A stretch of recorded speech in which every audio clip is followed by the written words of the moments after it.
নমস্কার, আমি অমিত।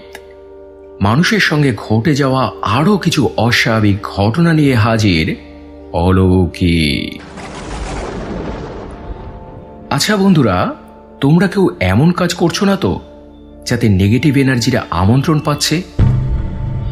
বাড়ির ময়লা আবর্জনা বাড়ির কাছেই কোথাও ফেলছো কি, নাকি বাড়ির মধ্যেই কোথাও জমিয়ে রাখছো?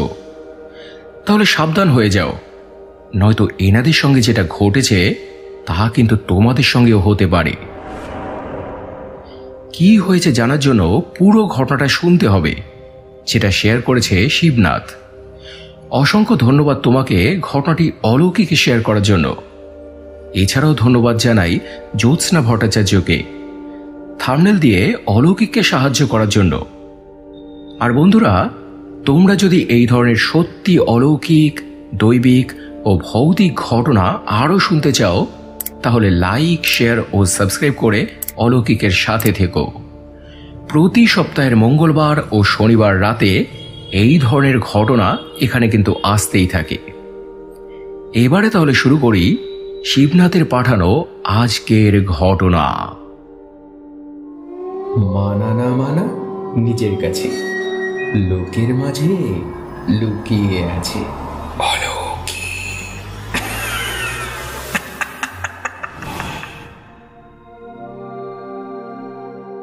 অমিতদা, পশ্চিম মেদিনীপুর জেলার ঘাটাল থেকে আমি শিবনাথ বলছি। অনেকদিন ধরেই আমি অলৌকিক শুনে আসছি। তোমার কণ্ঠে ঘটনা শুনলে যে কোনো ঘটনাকে জলজ্যান্ত মনে হয়। আমিও অনেকদিন ভেবেছি আমার জানা ঘটনা তোমাকে লিখে পাঠাবো, কিন্তু কাজের চাপে তার হয়ে ওঠেনি। তো যাই হোক, এখন তোমায় যে ঘটনাটি বলবো এটা আমার এক দাদার দিদির সঙ্গে ঘটেছিল। দাদার মুখে যেভাবে শুনেছি তার নিজের মতো করে তোমাকে লিখলাম। দাদা পড়াশোনায় খুব ভালো ছিল, কিন্তু উচ্চ মাধ্যমিক পাশ করার পর অভাবের তাড়নায় আর পড়াশোনা করে উঠতে পারেনি। দাদা ছেলে হিসেবেও খুব ভালো ছিল, খুব একটা কারোর সঙ্গে মিশতো না। ওর বন্ধু বলতে একজনই, ওর দিদি। দিদির সঙ্গেই ও বেশি সময় কাটাতো। তো দাদার যখন বয়স ওই 18 বছর মতো, সেই সময় ওর দিদির সঙ্গে একটা ঘটনা হয়। ওদের তখন মাটির বাড়ি ছিল, একটাই রুম, বারান্দা আর একটা রান্নাঘর। ওই রুমেরই পেছনে, অর্থাৎ বাইরে ছিল বাথরুম।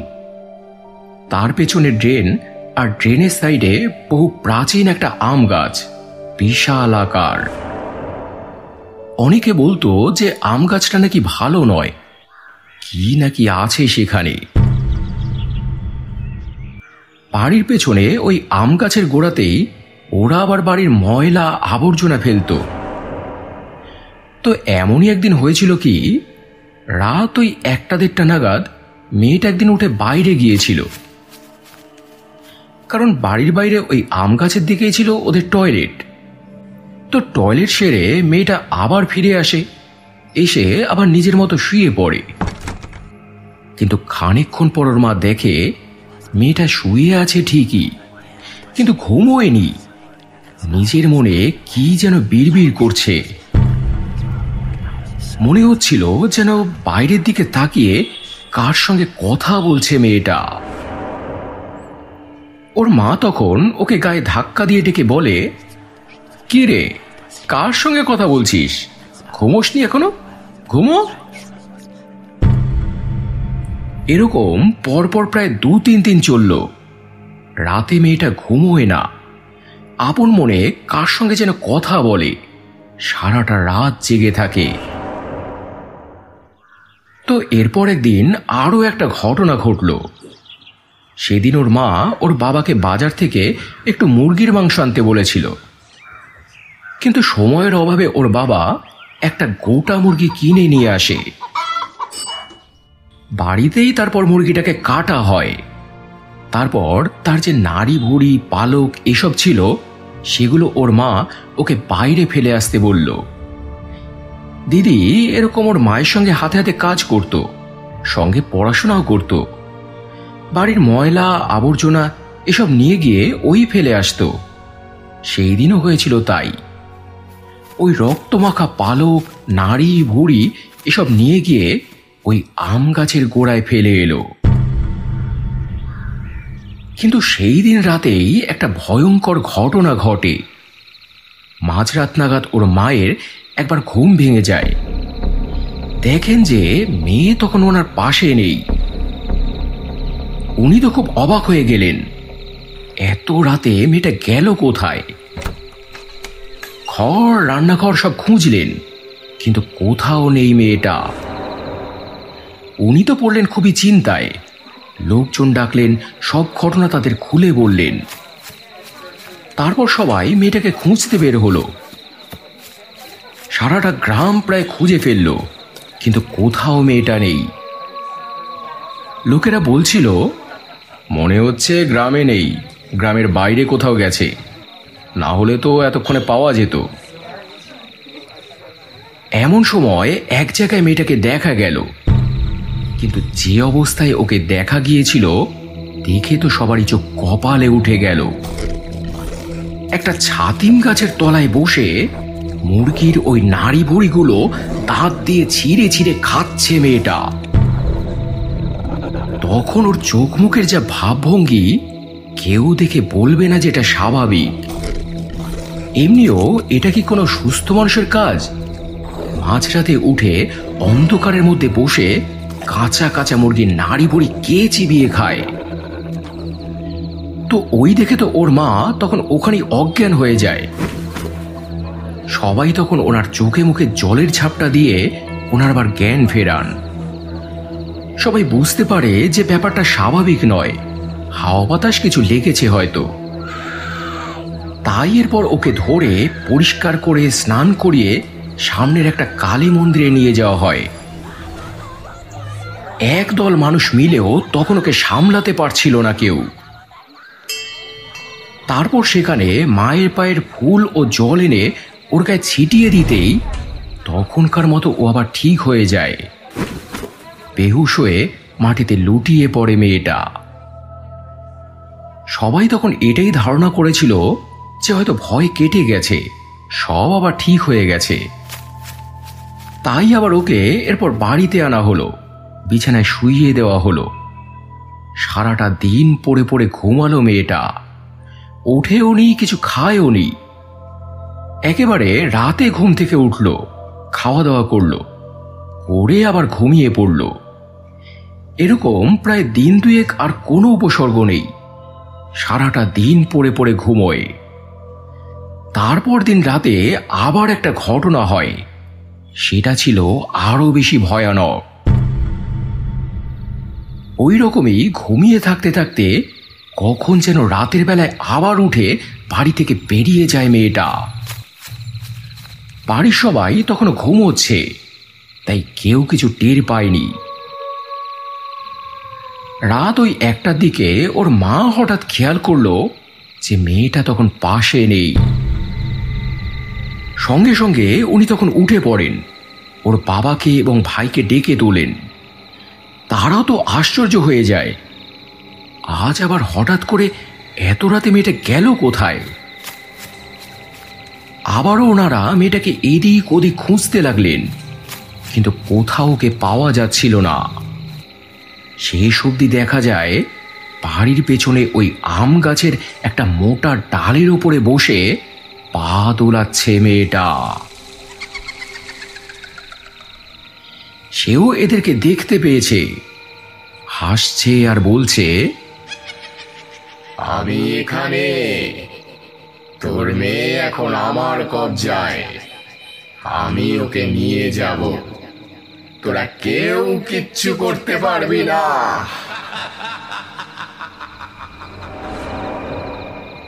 কণ্ঠটা ছিল একটা পুরুষ কণ্ঠ, মানে ওর মুখ থেকে তখন অন্য কেউ একজন কথা বলছে। ওই দেখে ওর মা তো সেদিনও অজ্ঞান হয়ে যান। তারপর ওনাকে ঘরে এনে শুইয়ে দেওয়া হয়, আর মেয়েটাকেও ধরে নামানো হয়। সকালে যখন ওর মায়ের জ্ঞান ফেরে তখন ওনার গায়ে ধুম জ্বর। সবাই ওনাকে ডাক্তারের কাছে যেতে বলল, কিন্তু উনি ওই অবস্থায় মেয়েকে নিয়ে চলে গেলেন একজন বামন ঠাকুরের কাছে। গিয়ে তাকে সব ঘটনা খুলে বললেন। সবটা শুনে তিনি যা বুঝলেন তা বললেন ওনাদের। তোমার মেয়েকে জিনে ধরেছে ওই আম গাছের ওখান থেকে। সামান্য জল পড়া সর্ষে পড়া এসে যাবে না। ওকে কোনো ইমামের কাছে নিয়ে যাও, আর দেরি করো না, না হলে সে তোমার মেয়েকে কিন্তু নিয়ে যাবে। যাও, শিগগির যাও, আর কিন্তু বেশি সময় নেই হাতে। এই শুনে তো ওর মা কান্নায় ভেঙে পড়ে। কি করবে কিছু বুঝে উঠতে পারছিল না।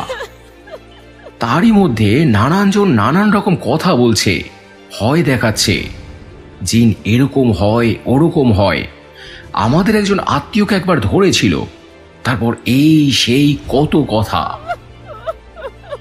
শেষে ওর বাবা একজনের থেকে এক ইমামের খোঁজ পান। তিনি অন্য একটা গায়ে থাকেন। তার কাছে তখন তারা গেলেন, আগাগোড়া সব ঘটনা খুলে বললেন।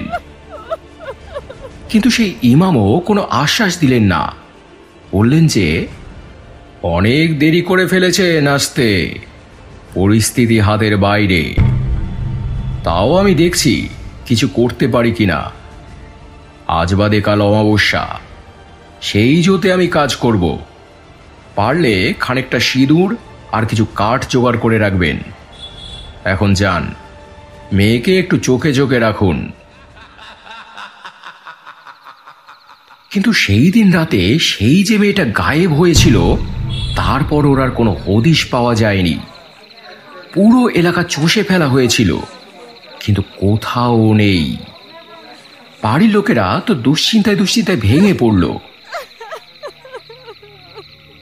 এমন করতে করতে অমাবস্যার দিন রাতে ওই ইমাম সাহেব বাড়িতে এলেন। যা যা জোগাড় করতে বলেছিলেন সবকিছু মিলিয়ে দেখে নিলেন। তারপর শুরু করলেন কাজ। ওই সিঁদুর দিয়ে একটা ছক আঁকলেন। তাতে ওর মা এবং বাবাকে বসতে বললেন। প্রথমে তাদের দিয়ে কিছু কাজ করালেন, কারণ ভিটে বাড়িটা ওনাদেরই। সেখানে কাজ করতে গেলে, কাউকে আমন্ত্রণ জানাতে গেলে ওনাদের অনুমতি প্রয়োজন। তারপর ইমাম সাহেব ওই কাঠগুলো জ্বালিয়ে কি সব যেন ক্রিয়া করলেন। তারই মাঝে একবার নিজের হাত থেকে দুফোঁটা রক্ত বের করে তা দিয়ে কি একটা ক্রিয়া করলেন। বোধহয় কাউকে আমন্ত্রণ জানালেন। এদিকে কিন্তু মেয়েটা তখনও বাড়িতে ফেরেনি। কিন্তু যেই সেই ইমাম ওই রক্ত দিয়ে ক্রিয়াটা করলেন, তার কিছুক্ষণ পরেই ঝপ করে একটা আওয়াজ হলো বাড়ির চালের ওপর। কোত্থেকে ওই মেয়েটা বাড়ির টিনের চালের উপরে এসে বসল। সেই অপার্থিব দৃষ্টি, অমানসিক ভাবভঙ্গি। বাড়ি ভর্তি তখন লোকজন, সবাই তো দেখে ভয় পেয়ে গেল ওকে। একটু পরে মেয়েটা তারপর একটা পুরুষ কণ্ঠে অট্টহাসি করে উঠল। ইমাম সাহেব তখন তাকে জিজ্ঞেস করলেন, কি রে, মেয়েটার মধ্যে ঢুকেছিস কেন? বেরিয়ে যা, ছেড়ে দে ওকে। পুরুষ কণ্ঠে মেয়েটা তখন উত্তর দিল, আমি ওকে নিয়ে যাব, কেউ তোরা কিচ্ছু করতে পারবি না, ওর সময় হয়ে গেছে। ইমাম সাহেব তখন আবারও জিজ্ঞেস করলেন, কি করেছ তোর? কেন ধরেছিস ওকে তুই? চলে যা, না হলে মেয়েটা মরে যাবে। সে তখন বলল, কেন সে রোজ রোজ আমার গায়ে নোংরা ময়লা আবর্জনা ফেলে? আমি ওখানেই থাকি, তাই এসেছি। এখন আমি ওকে নিয়ে যাব, কিচ্ছু করতে পারবি না। সেই ইমাম তখন বললেন, বুঝেছি, তুই এইভাবে মানবি না। তবে শুনে রাখ, যতটা কমজোর ভাবছিস ততটা কমজোর কিন্তু আমি নই। বলে তিনি এরপর কি সব যেন আওড়াতে লাগলেন। মুহূর্তেই জিনের অট্টহাসি এরপরে আর্তনাদে পরিণত হলো। তম্ভের পরিবর্তে কাকতি মিনতি বেরিয়ে এলো, সুর নরম হয়ে এলো, বলল, আহ আহ বন্ধ কর, বন্ধ কর এসব, আমি সহ্য করতে পারছি না, বন্ধ কর। বলে এক লাফ দিয়ে ইমামের সামনে এসে পড়ল। এরপর মেয়েটা সঙ্গে সঙ্গে ইমাম সাহেব মেয়েটার হাত ধরে নিলেন আর নিজের ওই রক্ত ওর গায়ে ছিটিয়ে ছিটিয়ে জিনটাকে মেয়েটার শরীর থেকে বের করার চেষ্টা করতে লাগলেন। একটা কাঁচের বোতল ওর সামনে ধরলেন।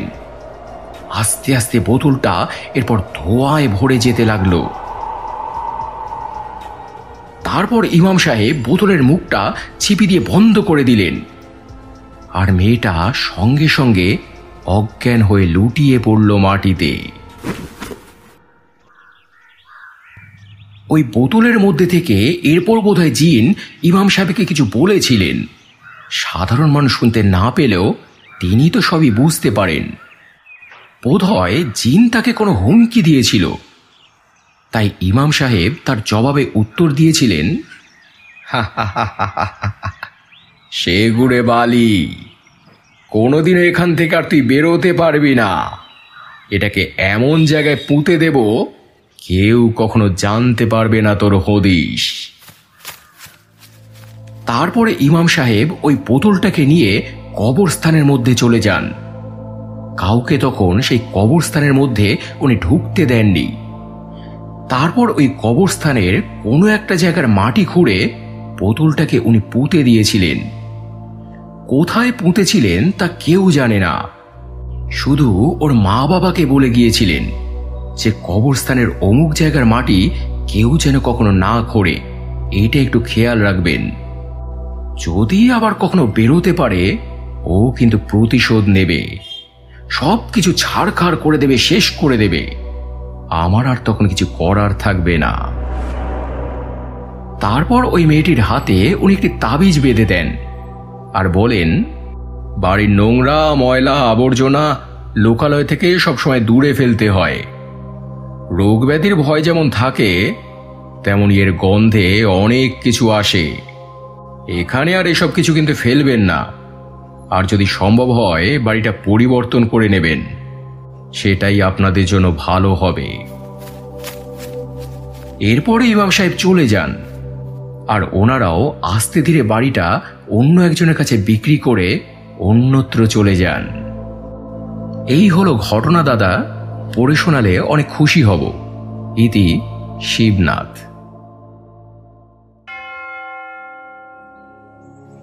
তো এই ছিল বন্ধুরা আজকের ঘটনা। অসামান্য দুর্দান্ত জমজমাট একটা ঘটনা। আমার তো দারুণ লেগেছে। তোমাদের কেমন লাগলো কমেন্টে জানিও। যদি ভালো লেগে থাকে তাহলে ফেসবুক, ইনস্টাগ্রাম ও পরিচিত মানুষদের সঙ্গে প্লিজ শেয়ার করে নিও। আর এমন ঘটনা বা এমন অভিজ্ঞতা যদি তোমরাও এখানে শেয়ার করতে চাও, ডেসক্রিপশনে দেওয়া বা থাম্বনেলে দেওয়া এই নাম্বারে আমাকে হোয়াটসঅ্যাপ করে দাও। লিখেই যে পাঠাতে হবে বা সাজিয়ে গুছিয়ে যে বলতে হবে এমন কোনো কথা নেই। সাজিয়ে গুছিয়ে নেবার দায়িত্ব আমার, লোকের ভালো লাগার মতো করে পরিবেশন করার দায়িত্বও আমার। তাই নির্ভয় এবং নির্দ্বিধায় তোমরা ঘটনা পাঠাও। আর এবারে গত এপিসোডের কমেন্ট পড়ার পালা, যেখানে দামিনী পাল লিখেছে, মন্দিরটা চেনা চেনা মনে হলো, শেষের ঘটনাটা শুনে গায়ে কাটা দিল, লাভ ফ্রম বেলঘরিয়া। টিএন তিরুম লিখেছে, হরে কৃষ্ণ ভাই, অসাধারণ হয়েছে, ছোট হলো মনে দাগ কেটে যাওয়ার মতো ঘটনা। মৌসুমী মুখার্জি লিখেছে, তোমার ভয়েস এত সুন্দর, তোমার কণ্ঠে ঘটনাগুলো অপূর্ব, ভালো থেকো ভাই। অন্তর্ষী লিখেছে, 3টে ঘটনাই দুর্দান্ত। মারিয়া বাড়ি লিখেছে, অপেক্ষায় ছিলাম ঘটনা শোনার, খুব খুব ভালো লেগেছে, তোমাকে অনেক ধন্যবাদ। আর জবা চক্রবর্তী, তুমি বললে যে ঘটনা পাঠিয়েছ, কিন্তু বিশ্বাস করো আমার কাছে কিন্তু এখন অবধি কোনো ঘটনা এসে পৌঁছয়নি তোমার। হতে পারে যে কোনো ভুলভ্রান্তির কারণে ঘটনা অন্য কোথাও চলে গিয়েছে। তাই সঠিক নাম্বারে ঘটনাটা আবার একবার সেন্ড করে দাও প্লিজ। এরপর স্পিরিচুয়াল লিখেছে, ঘটনাগুলো দারুণ ভয় আর চমকপ্রদ। শাইনার সুবি লিখেছে, আমার 3টে ঘটনাই ভালো লেগেছে। অজন্তা হরে লিখেছে, আজকের 3টে ঘটনাই অসাধারণ ও খুব ভালো ঘটনা। সুদেশ সিংহ রয় লিখেছে, দুর্দান্ত 3টে ঘটনা শুনলাম। এছাড়াও কমেন্ট করেছ লাবণী পাল, কৃষ্ণ হালদার, চন্দন, স্বপ্না বাজাল, রোহিণী মালিক, মনীষা কাকিমা, রিবু ব্যানার্জি, মনুরূপা, এমডি মঞ্জু, অমিতা জেঠিমা, গীতাদি, সন্তু রয়, রুমকি সিনহা, সুখেন দে সহ অসংখ্য অসংখ্য প্রিয় বন্ধুরা, তোমাদের প্রত্যেককেই অসংখ্য অসংখ্য ধন্যবাদ আর বুক ভরা ভালোবাসা জানিয়ে আজকের এপিসোড এখানে শেষ করছি বন্ধুরা। আবার দেখা হবে মঙ্গলবার আরও একটা জমজমাট অলৌকিক এপিসোড নিয়ে। সবাই খুব ভালো থেকো এবং ভালোবাসা নিও। ধন্যবাদ।